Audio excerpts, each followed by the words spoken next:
اور رشتہ داروں اور محتاجوں اور مسافروں کو ان کا حق ادا کرو، اور فضول خرچی سے مال نہ اڑاؤ کہ فضول خرچی کرنے والے تو شیطان کے بھائی ہیں،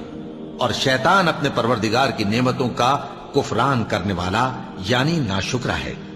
اور اگر تم اپنے پروردگار کی رحمت یعنی فراخ دستی کے انتظار میں جس کی تمہیں امید ہو ان مستحقین کی طرف توجہ نہ کر سکو تو ان سے نرمی سے بات کہہ دیا کرو، اور اپنے ہاتھ کو نہ تو گردن سے بندھا ہوا یعنی بہت تنگ کر لو کہ کسی کو کچھ دو ہی نہیں، اور نہ بالکل کھول ہی دو کہ سبھی کچھ دے ڈالو، اور انجام یہ ہو کہ ملامت زدہ اور حسرت زدہ ہو کر بیٹھ جاؤ۔